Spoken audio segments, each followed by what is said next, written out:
Welcome to the Block Podcast. I am Chris Wells. And I'm Carolyn Wenner. We are emotionally focused therapists. And we are here to be curious about the blocks in your relationships. And to learn to see those blocks as opportunities to connect.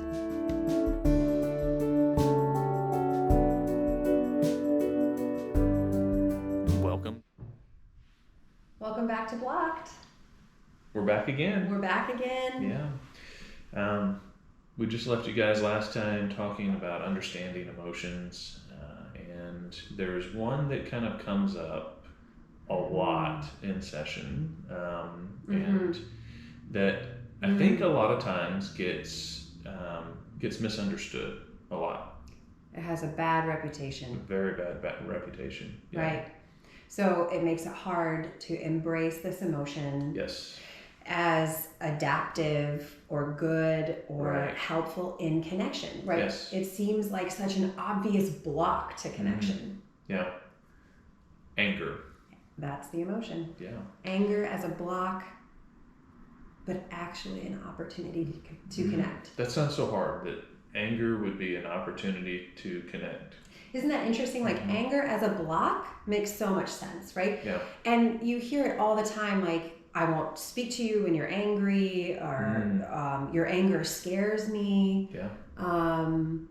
Nothing good comes from anger. You know, biblically it says, don't let the sun go down on your anger, or something like that. Yeah. I'm probably butchering the exact translation, but yeah, we don't hear a lot of good things about anger. And I think that makes sense, because really what those statements are capturing is what we do in our anger. Right. Yeah. So then it gets lumped together that all of that is bad. Yes. So, instead of, go ahead. yeah, no, like our responses to the anger are what characterizes the anger. That's what everybody sees. Yes. So that's how everybody sees the emotion, is just it's a bad thing. Bad. Right. Yeah. And I don't think we would say, like, we're wanting to disentangle that and say anger in and of itself is an opportunity to connect. But I think we would both say, those things that are done in anger, I don't know, would we say that's an opportunity to connect? It's not a great one. I think the anger itself, if you're exploring it, if you're understanding it, if you know where it's coming from, it's an opportunity to connect. If you can explain it, if you can understand it. The responses to it, the angry behaviors that come out of it, not very connected. They can be very damaging, Yes. very disconnecting. Yes. And so I think they can be an opportunity to connect, the behaviors, but retrospectively. Yeah. So I think what we're saying is we don't want to throw the baby out with the bathwater, right? Yeah, I think it's good to kind of be curious about that and explore it. Like, could any of those behaviors be actually an opportunity to connect? And I think we're keeping the core of it in when we say that. So yes, it makes so much sense that when you yell, or the things that you say, or throwing things, or whatever, that those things do not sort of lend themselves to much curiosity, right? That we would say, this doesn't feel particularly safe. And so as we said, what often happens is the whole thing gets scrapped, and what we want to do is we want to hold on to the purpose, right? The feeling itself. The exception to that is people say, oh, righteous anger is okay. Righteous anger is aimed more at justice. Right. There's been a violation. And sometimes we say that, most of the time we say anger is a secondary emotion. It's protecting a deeper emotion, and that's true. But when it comes to righteous anger, we say that is the core emotion. Yeah. Because at its core, anger is trying to right a wrong. Like, that is what it is. That is what it's calling our bodies to do. And there's lots of different characterization, or not characterizations, a lot of different maybe purposes within that. So the righteous anger, like somebody has hurt you or somebody you love, and that anger is calling you to fix that, right, to make that right. make that right. Take And action. how we respond to that can be positive or it can be negative. We can respond to righteous anger in a way that that satisfies that need to make things right, without it. I don't want to say without it being seen as negative, but without that, the danger. I'm not sure maybe the danger to it. You're sort of saying like we want to serve the purpose, right? Like meet the need that's happening, and be careful not to go beyond that. Right. Because then we can bring more damage. Yeah. Instead of righting a wrong, now we've got two wrongs. Yeah. Because anger can come out different ways. It can come out in protection. It can come out in defense. It can come out, where maybe we're trying to motivate change in somebody, and anger is the way that comes out. Right. So there's different functions of anger. Right. Yeah. So we want to invite this idea that we want to allow anger to be acknowledged, to be recognized. We want to kind of sit with that anger long enough to say, what are you trying to tell me? What's the function of my anger? What is the anger trying to tell me? Right. Yeah. When did this start? What got this going? And sometimes I'll say, if that anger could speak, what would it say? Right. Yeah, exactly. And, that is kind of tuning into it. There's where I think the opportunities to connect are. That's where that block can become an opportunity to connect. When we understand what the function is, what is the anger trying to say? What is it trying to accomplish? Is it trying to right a righteous wrong? Is the wrong just that I'm not being heard, so I don't feel that you're valuing me? And that anger isn't saying you're not valuing me. In the moment, it's like attacking the other person. Right. When we move from that anger, right? When I think it's like so disciplined to notice the anger, to acknowledge the anger. Obviously, relationally, we would have to kind of name it in some way to say, yeah, I'm kind of angry, but maybe I need some time to sit with this and really understand. Yeah. This might feel like going a little bit off track to come back on, but I wanted to just consider, what if we weren't able to claim our anger, right? What if we grew up in a home or some kind of community, whether that's a faith community or any kind of community that really has this belief system, let's say, or part of the belief system is that anger is bad. Right. And so we try to cut off our anger, right? Yeah. Or it's something to where the anger is not acceptable, so you just have to accept whatever's happened to you. Yeah. Whatever wrong has happened to you, you're just like, you have to turn the other cheek. You have to, you have to take it and not respond to it. And that's what's been taught to you, because that's the culture that you grew up in. It just leaves us in such bad places, right? So that example, right, like with just using that phrase, turn the other cheek, it makes me think of anger as protection. So isn't it funny that we'll say boundaries are good and important, but don't get angry, right? Like, and without that anger energy, how do we know that a boundary is needed? Right. Yeah. So that leaves the person without protection. I also was thinking, and I know we talk about gender and socialization a bit, about men and how men's anger is seen as scary. Yeah. And so I think in many ways that message can be sent that, like, you are not allowed to get angry. Yeah. I know a lot of people that say, I'm 6'4" and I have a big booming voice. If I don't contain my anger, people get really scared of me. people see me as a threat if I don't. Right.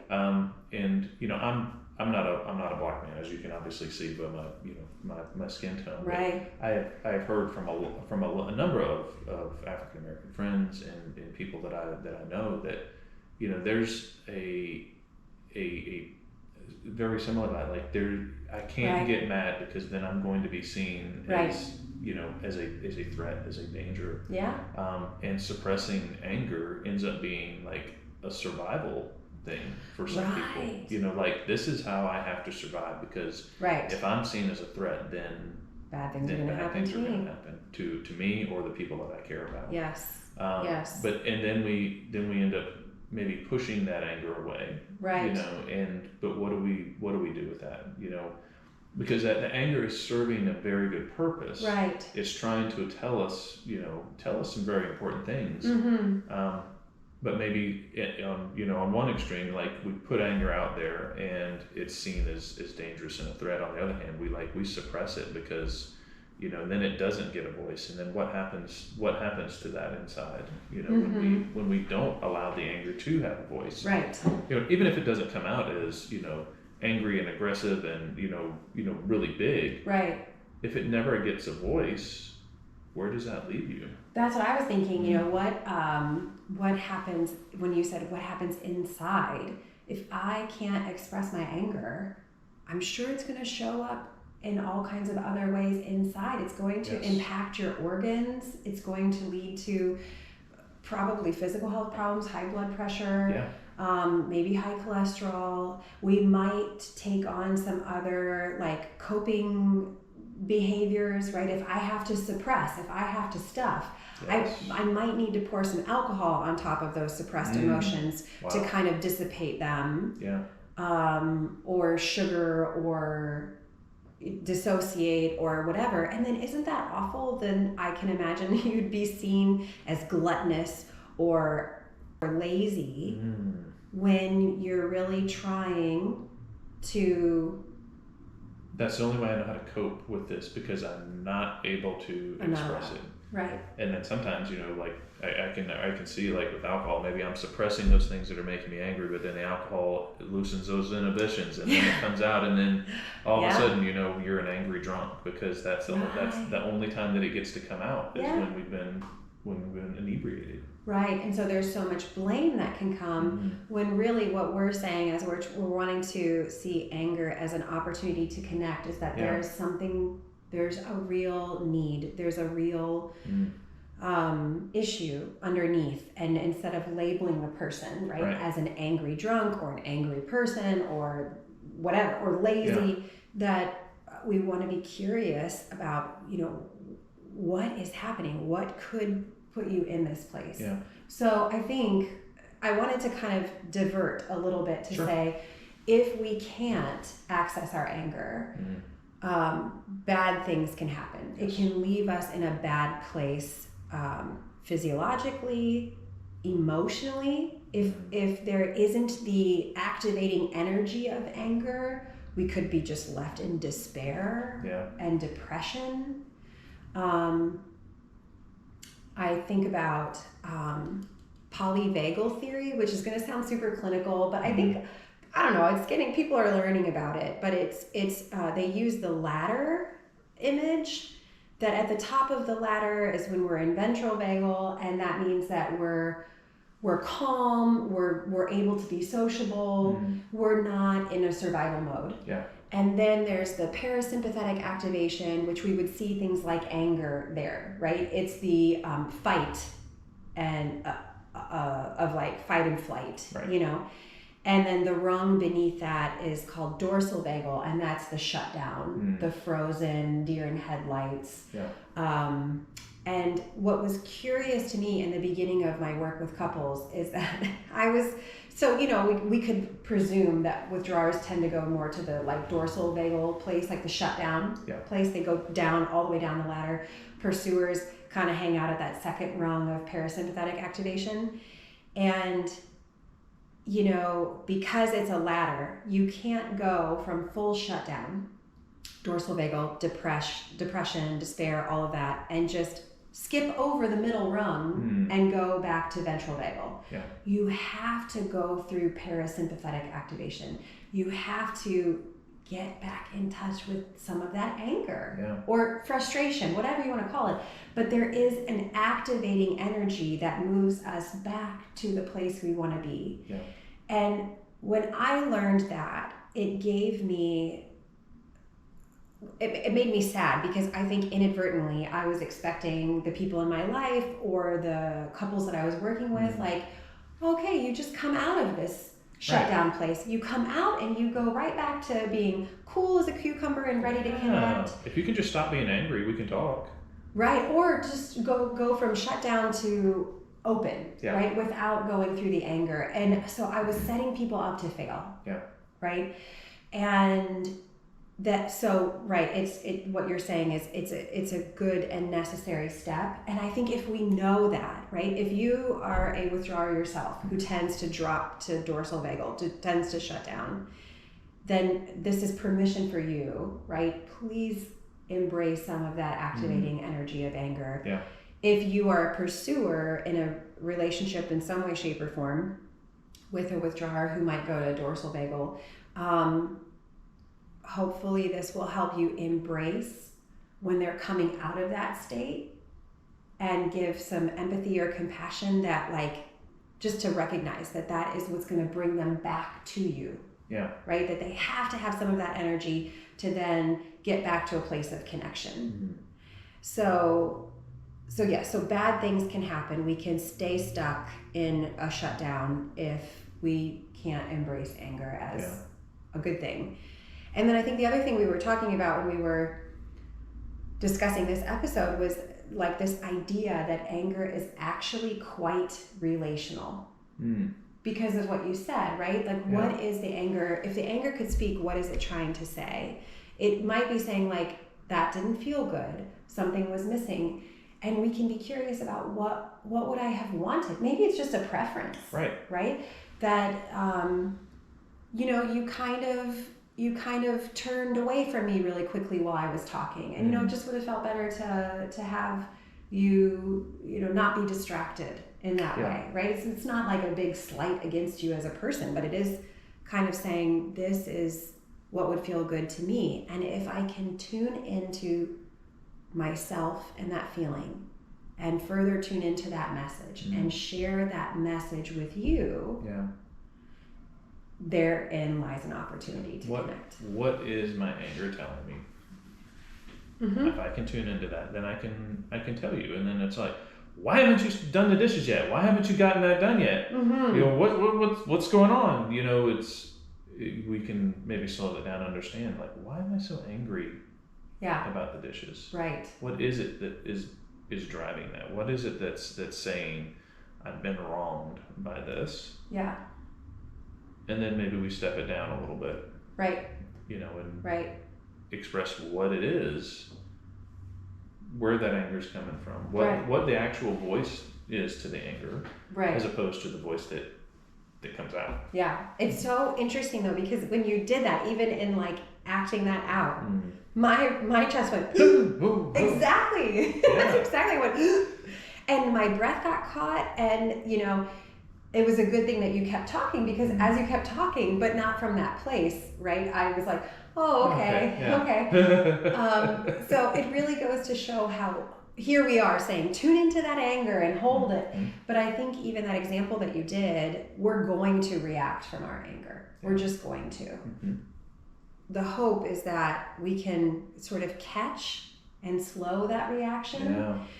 And that's why I think in the last episode we talked about noticing what we do, right? So it might be easy for you to notice that your volume went up, the intensity of your voice, right? Like, you got big in terms of reaction. And that's an invitation to be curious about, what the heck is this all about? Right. Yeah. And it can look like that. It can look like, sitting over here grinding my teeth and not saying anything. Right. It might not be loud. Right. But it doesn't mean it's not big. Yeah. But what is the anger trying to tell me? If that anger had a voice that isn't yelling and screaming, what is that anger trying to say? What is it what wrong is it trying to right? Yeah. And because I mean, if it is, coming out if it's not the primary emotion, if there's something else underneath it, like what is that thing that I'm hurting for? Yeah. What's hurting me that I'm responding in anger, that it's coming out. Yeah. I was just, as you were saying that, I was thinking, like, what is the anger asking for? Yeah. It's asking for something. Mm-hmm. Or there is an ask there if we can find it. Yeah. And generally, our bigger anger responses come with the people that we're close with. Sure. And so it makes sense that we have more wants from them than we do people that we, don't need so much. Whether those are coworkers or family or friends or whoever, like we depend on each other. Yeah. So it's kind of hard, I think, especially going back to what you were saying before, if you come from communities where anger was not seen as acceptable, to embrace this idea that we're going to get angry. Mm-hmm. We're going to feel that. Yeah. We're going to even react or respond from our anger. And what we're trying to say is that's not always a bad thing. Mm. That we can, if we just stop there, then yes, right? Because it seems a little bit hopeless. Yeah. But if we see that as the start to an opportunity to connect, and we stay with it, and we get curious, and we find what is the message, what is the ask? Mm-hmm. Is there a feeling underneath here? How does this make sense? Then talk about coming close. Yeah, because we don't get angry for no reason. Right. There's a reason for the anger. There's a reason behind it. There's something that's driving it, and we're not just angry people. I'm not just an angry person. There's something. That's not the end of the story. Right. That's not the end of the story. Yeah. Mm-hmm. Exactly. Mm-hmm. Right, because you might see somebody who really, like, anger is the most. I've talked about, or we've been talking about, like, what if you can't embrace your anger? Yeah. But you might also meet someone where anger is the only acceptable emotion. I think a lot of people say, yeah, in my home growing up, you could be happy and you could be angry, and that was it. Yeah. And so you might say, well, I know somebody who's an angry person. And I think what we're saying is, I wonder what's missing. Mm. I wonder what need hasn't been met. Yeah. I wonder about, and it's easier to wonder this when the reactivity isn't happening right here, right now as we're discussing it. But, I think it can bring a lot of compassion and empathy and maybe even sadness when you think about that very angry person. And I think, wow, how many times must that person have been abandoned in their time of need, or neglected or rejected? And you talked about anger as a protection. So if you're a very angry person, it says to me, you have a need for a lot of protection. Yeah. There's a lot of hurt behind that. Yeah, it brings to my mind, like, the stereotypical, like, grumpy old man. Yeah. Get out of my lawn. Right. And there's maybe he's had a tremendous amount of loss, and he's and there's that anger is like there's some bitterness about the loss that's there, and it's not that he's a grumpy, angry old man. There's some sadness. There's grief that is behind that anger isn't the whole story there. That there is something else there that if somebody was just curious about that and could open that up, in the one that he would be open to being opened up, right? That there was some curiosity about, well, what else is going on, right, yeah. And then could you imagine if that person could have that grief spoken to, and that somebody could come alongside to to say, hey, I've been there, or you're not alone in this, or there are other people, there are people that care about you, and but having that, so that person doesn't feel alone, then maybe that anger gets heard, that it gets responded to, and then all of a sudden maybe they're not as grumpy anymore. They're not, that it's not there because there's more story behind it. Right, because the purpose for that anger has been met. Yeah. Right? I loved what you were saying in that example, and I think what we're talking about most is on the individual level, right? How can I notice my anger? How can I tune into, how can I embrace it as relational, tune into it? What is the message it's trying to say? And then how can I share that message?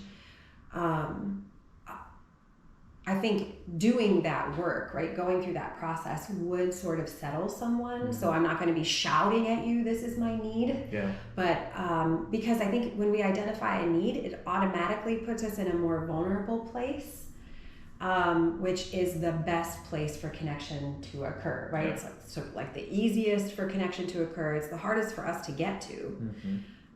So really we're talking about like focus on yourself. Because I think when we think about someone else entering into our anger, it gets a little trickier, right? Sure. So in that example with the like grumpy old man, if somebody said, "Oh, okay, sir," and was just like really soft and whatever, he might be like, not be able to take that in. Certainly, also we don't want to match anger with anger. Right. So I think I want to hold that. Our focus has been on the self, but I also want to say we know it is so hard to be on the receiving end of that, and it is not your responsibility to do all of the legwork and trying to understand. Yeah. But if we hold this as true for ourselves, we can also maybe hold it in our hearts for someone else and say, just give a little bit of space and say, I'm sure something else is going on here. Yeah. Because it's really hard to reach that person, to speak to the anger when they're in the emotion, in the anger. Right? Yes. Because that's kind of the way that our brains work, and it does. Maybe when we're in that anger, we're in some of that fight flight mode. We're in that primal part of our brain to where we don't have enough cognitive room, enough processing room to be able to hear the response to it, and that so. Yeah, maybe in the middle of the anger isn't the time to come and approach it and to be curious about it. Right. But maybe afterwards, if it's your spouse, hey, you got really upset about that. Help me understand that. Can we kind of be curious about it together? Right. Could be. I mean, if there's safety to be able to do that. So I think what we're saying essentially is. If we go outside of anger for a moment, right? Emotions are signaling something. They're signaling something. Yeah. Some of them anger particularly has gotten a bad reputation. And so it can be tempting to want to cut it off, right? Or cut it out. Yeah. We're saying, can you embrace that anger is happening for a very good reason? And stay with it, slow it down, tune in. Why is this happening? What if my anger could say something? What would it say? Yeah. And from that more settled, slowed down place, can you risk sharing that with your partner, with your friend, with the person?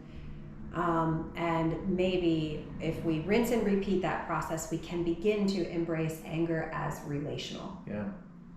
Yeah, and maybe it is less scary to us if we can do that. Yeah. Right. We don't have to be maybe even afraid of our own anger. That if we can slow down, be curious about what it's trying to tell us. Maybe it's not as dangerous as we think it is. Right.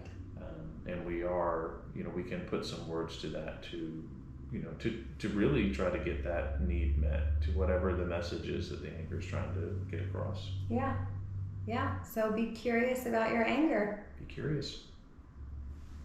Yeah. If you were feeling stuck, or if anything in this episode resonated with you, where this is kind of going on in your relationship and you would like some more support through this, we've got some resources for you. Yeah, you might want the support of an EFT therapist, and you can find one in your area by going to iceeft.com and search by location. Or we would love to have you attend one of our workshops, and we will include registration information in the show notes.